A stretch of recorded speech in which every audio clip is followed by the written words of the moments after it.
Hi, I'm the Octopus Lady, you're watching Alien Ocean, and let's talk about the bloop today, shall we? So, the bloop, heard here, was this strange sound the National Oceanic and Atmospheric Administration, or NOAA, heard in the southern Pacific Ocean all the way back in 1997. What was remarkable about this sound was that it was so loud that it was heard on underwater microphones that were over 3,200 kilometers apart. And for a while there, scientists weren't entirely sure what the bloop was, and because of that, a lot of speculation sprung up in the years since its discovery, but I am not here to speculate. I am not here to make stuff up or spread misinformation. I did the research for this video. I researched so hard for this video that I actually went to a library, an actual physical library. I talked to 2 whole librarians, and I looked up an article on microfiche, y'all. Although I didn't find out until later that I thought that article was about the bloop, but it was actually about a different mysterious sound in the ocean. But still, when I say I do my research, I do not fuck about. Sources in the description as per usual. Sorry, I try not to swear on this channel. This topic just gets me really riled up because there's a lot of incorrect information about the bloop on the internet, but we're gonna try to fix that at least a little bit today. And honestly, I think the best way for me to do that is by, politely critiquing other people's videos about it. We're gonna be nice, Octopus Lady. We're gonna be nice. We're gonna be nice. And y'all are gonna be nice too, okay? Don't go harassing these people. Seriously, don't. All right, so what do other people have to say about the bloop? Okay, wow, this video is 24 minutes long. Gosh, is there really that much to say about the bloop?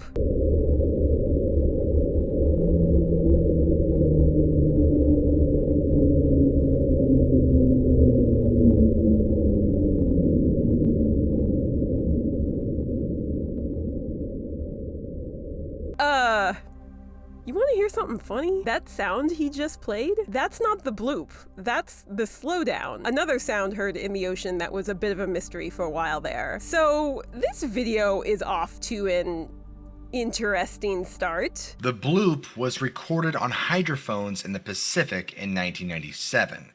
The National Oceanic and Atmospheric Administration detected a loud, ultra-low frequency sound at underwater listening sites more than 5,000 kilometers apart. It was among several unexplained noises. Several publications had published in the years that followed popularized the hypothesis that the bloop may have been the organic sound of an undiscovered species, elevating the bloop to the status of a significant unsolved enigma. But the NOAA is confident that it was not an animal, but rather the sound of a reasonably typical occurrence, an Antarctic ice shelf breaking apart. Oh, well, credit to him, he mostly accurately explained what the bloop was in the first minute of his video. The bloop indeed was the sound of an Antarctic ice shelf breaking apart, which is sometimes called an ice quake. That's it! Mystery of the bloop solved. You can stop watching the rest of my video now if you want, but what's the rest of his video about then? 23 minutes later. Okay, everything after minute 4 has nothing to do with the bloop, except for like the last 30 seconds. Like, I'm not even exaggerating there, he just completely drops the topic. And when he is talking about the bloop, he's basically plagiarizing a Wired article, which is like blowing my mind because he mentions the article in his video. In fact, Wired.co.uk actually contacted the NOAA to confirm the validity of these claims. But then he doesn't read directly from it, which you coulda. You coulda, my guy. Like, that's called quoting? Like, that's called quoting your sources? Instead, he took their words and then changed them a little bit to make them sound like he wrote them? I guess? He verified that the bloop was, in fact, nothing more than an ice quake, confirming what they had long suspected. The claim that a giant monster made noises that could be heard all over the Pacific Ocean was more fiction than reality. All this makes it very improbable that the sound is actually animal related. Still, he noted that the theory that an animal creating the bloop was never really plausible. Nearly all sounds can be related to significant sound categories, like geophysical, such as earthquakes, volcanoes, or submarines. Storms, waves, and wind would be weather-related. I actually watched his video before I read the Wired article, and that kind of messed me up because he said this. And only a few weeks ago, a whole new species of a whale had washed up on a New Zealand shore. And I was like, what? I didn't hear about this. And then I spent way too much time trying to find out information about this whale, but all I could find about a new whale species off of Aotearoa, New Zealand was from 2021 and not a few weeks before this video was posted. So that got me all discombobulated. And then he said, only in 2004 was the first video of a colossal squid in the wild captured on film. Which further dissed my combobulates because I was so sure that we didn't get footage of a colossal squid in 2004. So then I fell down a rabbit hole trying to figure out when we did, but then I finally read the Wired article and realized that he was referencing it for his script, and the article was written in 2012. So that's why I couldn't find any information about that whale, and because he didn't quote the article directly and changed some words around in it, he had switched it from giant squid to colossal squid, not realizing that they are two different species.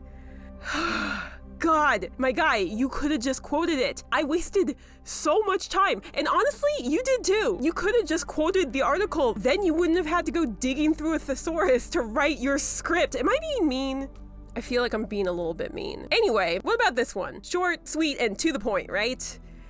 God, I have a bad feeling about it already. If you're ever in the ocean, you hear a super deep roar, you probably shouldn't swim in that direction, because it might be the bloop. Oh, so this is interesting. Even if you were swimming in the ocean near Antarctica for some reason, and there was an ice quake, which again is what the bloop was, you probably wouldn't be able to hear it because it's so low frequency, which we will get into more detail about in a minute. And also because it was actually recorded in an area of the ocean called the SOFAR channel, or Sound Fixing and Ranging channel, which is this horizontal layer in the ocean where sound can travel really, really far. I don't know how deep it is, I couldn't find any solid numbers on that, but I'm pretty confident it's not at the surface where most people would be swimming. Not that it matters because you wouldn't be able to hear the bloop anyway. The bloop is a name given to the sound of an ultra-low frequency that was recorded in the South Pacific Ocean off the coast of South America. It sounded like this. Yeah, so I don't know where he got this sound from because, again, this is what the bloop sounds like. It doesn't sound like the slowdown either, so I don't think he made the same mistake as the other guy. I got the bloop sound file directly from NOAA, but to be fair, that clip is actually sped up 16 times normal speed. Yeah, so this is another misconception about the bloop, which I think this one is kind of understandable. The bloop doesn't actually sound like, you know, bloop? Not in real time, anyway. I think this contributed to, like, the bloop's internet virality, because that is a very odd thing to hear in the middle of the ocean, but it's technically incorrect. That said, I thought that maybe he slowed it down, and that's what the bloop really sounds like at its original speed, which then led me to this video.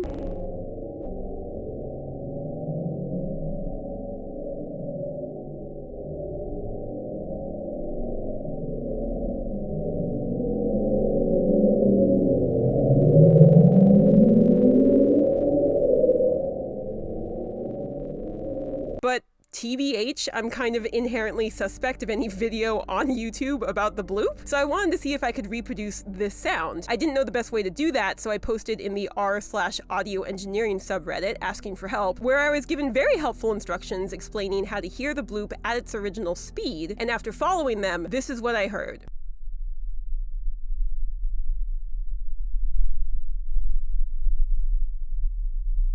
And if you're sitting there right now being like, I can't really hear anything, Octopus Lady.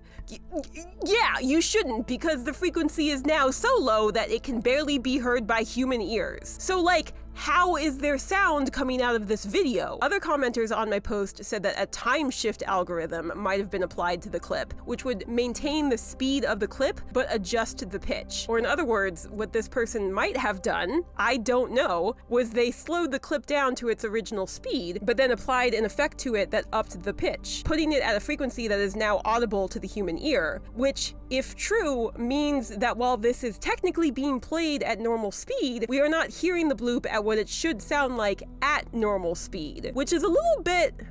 That's a little shady in my opinion. Anyway, I got off track. The point is, this guy didn't seem to use the audio of the bloop at 16x speed, nor at 1x, nor does it sound like the slowdown, so I don't know what this is supposed to be the sound of. Also, I have seen this illustration all over the internet whenever the bloop gets mentioned, and no one has credited the artist. And if you've seen my Magnapin a Squid video, you know that's a bit of a pet peeve with me. It took me almost as long to find the original artist as it did to do all the research for this video, because every time I Google reverse image searched it, all it would pull up was garbage clickbait content about the bloop. But I eventually found the art, I eventually found the artist. It's called The Leviathan Revisited, and the artist is named Jef Chang. They were very nice when I asked them if it was okay for me to use their art in my video. Here is their Instagram, go check them out, and credit your artists!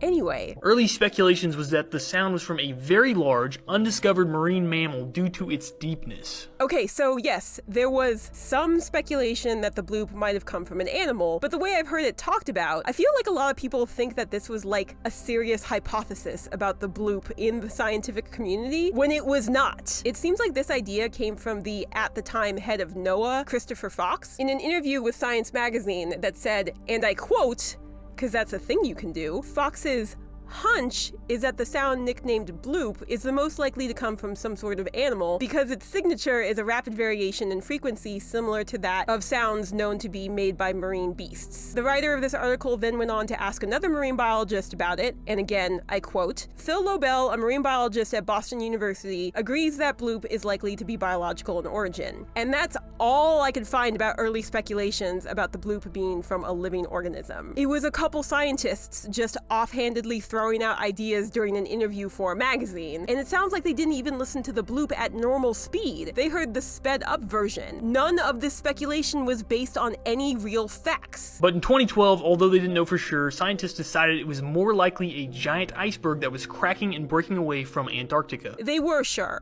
They are sure. Because when scientists compare the bloop sound to sounds of ice quakes, it's like identical. I love how dismissive he is of this. Oh, these scientists, they weren't really sure it was an ice quake, because what do they know, right?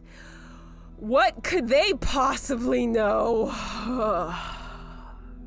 However, guys, this is a map of all the unmapped areas of the ocean floor around the world. Literally 80% has not been seen.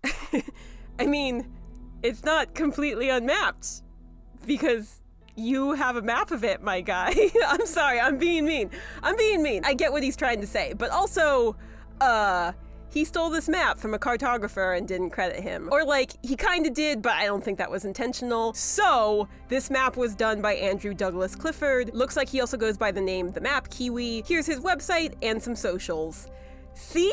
That wasn't so hard now, was it? And side note, the Map Kiwi drew this map with data collected by Seabed 2030, which is this project that is trying to map the entire ocean by the end of the decade, which I thought was super cool. I've linked to Project Seabed 2030 in the description if you want to learn more about it. Who are we to say the bloop isn't out there terrorizing the ocean and eating whales or boats? I mean, who are you to say that the bloop is out there terrorizing the ocean? Like, seriously, my guy, who are you? Where are you getting any of this information from? What are your sources? And why aren't you citing any of them? I mean, I know why you're not citing any sources, but like, it's just really infuriating to see stuff like this. Remember Mr. 24-minute long video? He ended his video with this. With all this said, is it still possible that the bloop spoken about in the beginning of today's video could have possibly originated from something organic? No. And not an ice glacier as originally thought? No. Is there a conspiracy to hide this? No. With the complete absence of exploration by scientists,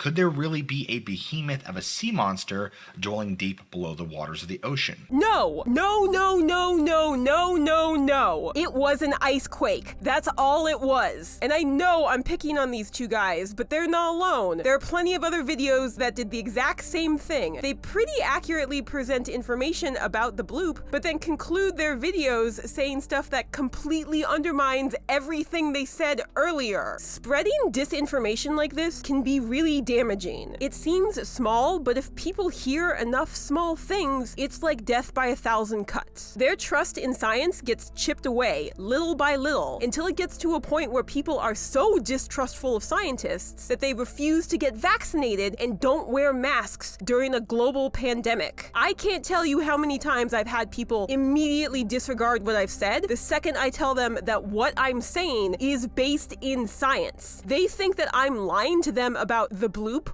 or Megalodon or the Kraken or whatever, pick an ocean-related conspiracy theory, because they think I'm helping to cover this stuff up for some reason. Even if the bloop was an actual living organism and I was part of this cabal of marine biologists trying to hide its existence from the general public, I don't know how lying about the bloop would be beneficial to us. Like, seriously, if there's anyone who can explain this logic to me, I'm genuinely interested in hearing it. This video got off the rails a little bit. Anyway, if at some point in the future you meet someone who says the bloop wasn't an ice quake, I hope this video gives you the resources that you need so that you can explain to them how that's very factually untrue, as nicely and politely as you possibly can. Thanks for watching another episode of Alien Ocean, and special thanks again to Jef Chang for letting me use their art in my video. I'm recovering from a cold right now, so this outro is going to be kind of fast and dirty. Check us out over on Patreon and Twitter, and today's hopefully interesting question of the day is, what's your favorite absurd ocean-related conspiracy theory? Or even better, leave a comment where you just make one up. And until next time, this is your friendly neighborhood Octopus Lady reminding you that you don't need to go into space to find aliens? I'm not sure this outro fits with this video.